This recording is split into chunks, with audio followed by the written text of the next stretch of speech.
Alors bonjour à tous, bienvenue sur dailyfx.fr, bienvenue au rendez-vous des scalpers. Nous sommes le 1er octobre 2015, fin du trimestre sur les marchés actions.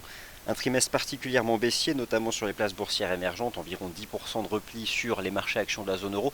Des marchés actions de la zone euro, des places boursières, des indices boursiers qui ont probablement réalisé cette semaine un sell-off majeur. Alors un sell-off, c'est-à-dire l'interruption des stratégies, en tout cas du mouvement de vente en place depuis le mois d'avril dernier. Simplement pour vous donner quelques repères, au plus haut des marchés actions en avril dernier, l'Eurostoxx 50, le DAX gagnait 25% en performance annuelle. Alors c'est le taux de variation entre le cours à un moment donné et celui du 31 décembre de l'année dernière, pour au plus bas de la séance de lundi à l'ouverture avec un trou de cotation baissier, et bien être en repli de 10% par rapport au niveau d'engagement du programme de quantitative easing de la Banque Centrale Européenne. Depuis, réaction haussière forte sur les grands indices boursiers au sein de la zone euro, notamment sur l'Eurostoxx 50 avec cet ultime garant du marché haussier en place depuis 2009 à 3000 points, 3000 points support de la tendance en 2013, support de la tendance en 2014, support de la tendance en 2015, et des grands secteurs industriels qui eux aussi réagissent sur des niveaux techniques importants, notamment le secteur automobile. Un certain nombre de titres automobiles d'ailleurs de l'indice CAC 40 se sont repris sur des niveaux importants. Je peux vous donner comme ça au hasard le niveau des 12 euros sur le titre Peugeot. Sachez qu'il était à 20 euros en avril dernier, 12 euros, là aussi c'est un support majeur. Alors, ce qu'on peut dire dans un premier temps, c'est que c'est un processus de rachat de positions vendeuses. Un trimestre fortement baissier. On arrive à la fin du trimestre, probablement des stratégies de vente, notamment sur les marchés à terme. On encaisse. Admettons tout de même qu'on a sur ces grands indices boursiers une conjonction de supports. Je vais vous montrer un graphique du DAX, un graphique de l'Eurostoxx 50, et aussi un graphique du CAC 40, qui laisse envisager ce scénario de sell-off définitif. Alors sell-off, c'est-à-dire que les ventes s'éteignent, c'est terminé, et donc qu'on peut envisager un point bas. Alors il ne faut pas s'emballer, moi j'ai quand même le sentiment que le marché n'ira pas plus bas cette année, sans pour autant derrière observer un marché aussi haussier et linéaire qu'on a pu connaître au premier trimestre de l'année dernière, parce que des risques il y en a encore, plus que des risques, des incertitudes. Bon, je ne vais pas aller davantage dans cette introduction fondamentale. Vous assistez au rendez-vous des scalpers, 8h45, 9h, une émission courte avec un focus sur le DAX, le CAC et l'Eurostoxx 50. Simplement, ayez conscience aujourd'hui du calendrier économique et à nouveau des excellents chiffres macroéconomiques en provenance des États-Unis. La confiance du consommateur au plus haut, ça on le savait, c'était une donnée de mardi. Hier, la publication de l'enquête ADP, alors qui donne les créations d'emplois aux États-Unis au mois de septembre sur 24 millions de personnes de la population active, donc c'est à peu près 18% de la population active aux États-Unis. Eh bien, l'économie US, sur cet échantillon de 18% de la population active, a créé donc 200 000 emplois. C'est le solde net entre les destructions, les fins, les contrats de travail qui sont arrivés à terme, et les nouveaux contrats de travail. Il y a un solde positif de 200 000, un chiffre au plus haut du mois de juin, et une dynamique qui reste positive. Généralement, ce que fait le marché, c'est qu'il projette la tendance de l'enquête ADP pour anticiper celle du rapport NFP, qui la couvre l'ensemble de la population active, sauf les actifs du secteur agricole aux États-Unis, et c'est donc pour cette raison que le marché réagit positivement, notamment sur les places boursières américaines, mais aussi parce que le dollar américain qui conserve une tendance haussière de fond. La nuit dernière, on a pris connaissance de l'indice PMI manufacturier en Chine. Alors là aussi, il ne faut pas s'emballer. Je vous rappelle que celui qui est proposé par la Caixin, une banque privée, est ressorti à 47,2, donc c'est mauvais. Par contre, le PMI officiel ressort à 49,8. Alors vous allez me dire, c'est le PMI officiel, ok, il est toujours sous 50, mais malgré tout, on a peut-être une rupture avec ce qu'on pouvait observer tout au long de l'été, une succession de chiffres qui étaient décevants. Et là, donc, on a enfin un chiffre qui est mauvais, certes, mais qui bat le consensus. Aujourd'hui, le marché va surveiller l'indice PMI aux États-Unis dans le secteur manufacturier proposé par l'Institut ISM. Donc ça, c'est la dernière statistique majeure à suivre avant l'enquête ADP aux États-Unis. Je vous rappelle qu'hier soir, à Saint-Louis, Janet Yellen a prononcé un discours qui a eu tendance à renforcer la reprise des grands indices boursiers américains, notamment le SP500 et le Nasdaq et le Dow. Alors, objectif atteint sur le DAX. Je reviens sur ce graphique en 15 minutes que je vous ai proposé hier dans le rendez-vous des scalpers, justement, avec une cible à 9700 points qui a été atteinte, une seconde cible envisageable à 9746 points. Maintenant, voilà, est-ce que le DAX peut franchir ces 9746 points? La question que je pose là sur le DAX, c'est celle que vous pouvez vous poser sur l'indice CAC 40 avec le niveau des 4500 points. Alors, avant tout, laissez-moi resituer le contexte du rebond.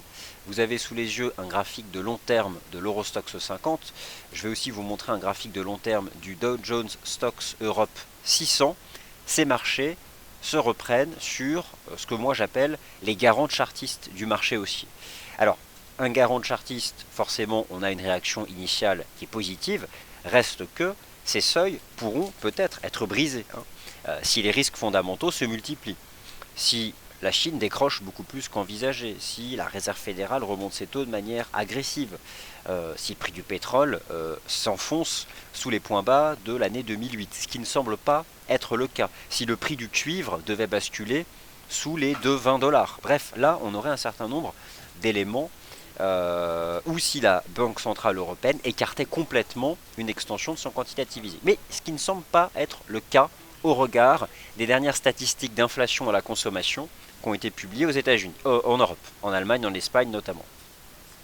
Donc, l'Eurostoxx 50 en données hebdomadaires. Regardez la force de ce niveau chartiste depuis l'année 2013. Alors l'Eurostoxx 50, vous savez ce que c'est le benchmark de la zone euro. Dans l'Eurostoxx 50, il y a du DAX, il y a du CAC, il y a du MIB et il y a de l'IBEX. Donc, c'est le contrat à terme le plus négocié. C'est, sans exagérer, 10 à 15 fois le volume sur les marchés à terme de l'indice allemand. Donc c'est en clair, puisqu'il draine le plus de volume, le seul indice pan-européen qui soit suivi par les investisseurs internationaux. Au-dessus des 3000 points sur l'Eurostoxx 50, je reste fermement haussier pour la tendance de fond des places boursières européennes. Je vous montre maintenant ici l'indice Stoxx Europe 600, avec une reprise sur le niveau des 340 points. Vous avez sous les yeux les cours de clôture journaliers du Stoxx Europe 600 qui là pour le coup intègre les actions britanniques avec un indicateur MACD qui se reprend précisément sur le point bas de l'année 2011 et il y a l'amorce ici d'une divergence haussière sur, alors c'est potentiel, l'amorce donc sur le MACD daily du Stoxx Europe 600. Bref, voilà donc en tout cas les éléments d'analyse technique qui permettent d'argumenter en faveur d'un sell-off pour cette année, à savoir que le point bas a été définitivement trouvé pour cette année 2015. On verra déjà à la clôture weekly cette semaine. Moi je m'emballe pas. Je ne suis pas en train de dire ce matin qu'on a fait un énorme, que c'est sûr et certain. Je montre simplement que la reprise qui a démarré lundi 29 dans le gap baissier d'ouverture d'essoufflement a démarré depuis des niveaux de support majeurs. Alors maintenant, parlons peu, parlons bien, parlons intraday, Eurostoxx 50, DAX et CAC pour les 5 minutes qu'il me reste. Je vous rappelle qu'à 9h15 débutera le Good Morning Euro-Dollar, où là je parlerai du taux de change euro-dollar, de l'US Dollar Index, ainsi que des paires majeures. Les émissions sont segmentées, c'est pour que vous puissiez avoir une vision claire des différents actifs qui sont balayés dans ces différents programmes. L'Eurostoxx 50. Rebond donc sur ces fameux 3000 points. Alors les 3000 points, je viens de vous les montrer sur un graphique de moyen long terme. Là, cette fois-ci, je vous montre l'Eurostoxx 50 à l'aide des bougies japonaises en données horaires. On a donc cette reprise forte, d'accord, intéressante donc, bien construite, impulsion range, impulsion range, impulsion range peut-être possible. Je suis moi ce canal chartiste pour guider la progression des cours. Ce que j'observe, c'est que le momentum intraday conserve du potentiel. D'une part, n'est même pas encore surreprésenté à la hausse. Il n'aime pas le terme surachat, parce que parler de surachat invite souvent ceux qui ne connaissent pas la façon dont ce que représente le RSI pour shorter à contre-tendance. Mais là, c'est même pas suracheté, donc c'est bullish. Cependant, voilà, l'Eurostoxx 50 teste donc cet important niveau, le niveau des 3128 points, ligne de coup d'un potentiel double bottom. Alors, en clair, dans un premier temps, on peut tergiverser dans cette zone, 3130, 3140. L'idée, c'est quoi? C'est que moi, je m'intéresse au support. On a un premier support sur l'Eurostoxx 50 à 3117. je surveille ce canal et l'idée c'est de se placer dans le bas de canal ou sur le support. Derrière, en cas de validation d'un double bottom, l'Eurostoxx 50 remonterait à 3300 points. Bon, pour le moment, voilà, à l'ouverture des marchés européens, on teste la ligne de coup, c'est une résistance, hein, d'accord, donc il faut attendre sa cassure. Le DAX, c'est exactement le même topo, on peut potentiellement à terme envisager un double bottom sur le niveau des 9340 points. Alors 9340 points, c'était le niveau de support extrême sur le DAX.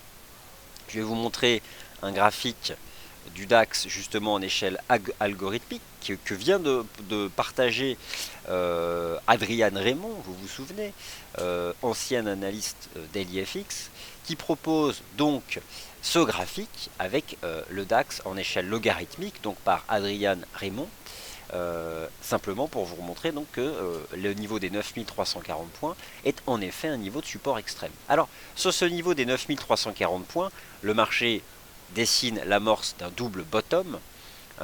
Rejoindre les 1746 points, c'était l'objectif. Maintenant, voilà, hein, le marché teste clairement cette résistance. Il faut quand même se méfier. Moi, ce qui m'intéresse, c'est de se positionner sur support. Et le premier support horizontal qui me semble intéressant sur le DAX, c'est les 9771 et surtout les 38,2 de retracement. Donc ça fait 9700 points. Donc, comme hier, lorsqu'on a eu une petite conso et qu'on est revenu à 9600, eh bien, je vais mettre sous surveillance le niveau des 9007, où peut-être pourrait donc se repositionner des acheteurs. L'idée, c'est qu'en cas de double bottom sur les 9340 du DAX, l'idée, c'est qu'on retourne à 10 000 points. C'est le principe. Donc voilà. Alors là, par contre, sur le court terme, on peut venir consolider. Hein. Impulsion, range. Impulsion, on peut peut-être revenir ranger dans cette zone. Et c'est à ce moment-là, moi, que je chercherai un support. En tout cas, c'est décisif là où nous sommes, parce qu'on a eu un rachat de short. Maintenant, on teste les lignes de coup de potentiel double bottom. Il va falloir confirmer. Alors le CAC est dans une situation suiveuse, mais de la même façon, on pourrait envisager sur le CAC un double bottom sur justement les 4000, sur les 4300 points, hein, parce qu'ici on a eu un piège. Sur les 4300 points, le CAC il teste précisément la ligne de coup, hein, c'est 4516. 4516 avec un premier support qui se trouve ici sur le CAC 40 à donc 4475. Et je continue donc de tracer les lignes de tendance qui collent au plus près de l'action des prix. Donc voilà, partout on teste les lignes de coup, d'accord? Le CAC, là, il teste pile poil sa ligne de coup d'un potentiel double bottom. Idem le DAX, idem l'Eurostoxx 50. On peut avoir un repli initial. Le support, là, m'intéresserait. Et derrière, si on casse la ligne de coup, la target, c'est tout simplement 10 000 points. Un mot tout de même sur ce qui peut aider les marchés actions de la zone euro, c'est la configuration technique qui redevient positive sur les indices boursiers américains. Je vous en parlerai cet après-midi dans le programme Wall Street Insider, mais vous pouvez là observer la configuration technique intraday du SP500, c'est haussier. On a réagi sur 1875 points par 2 fois.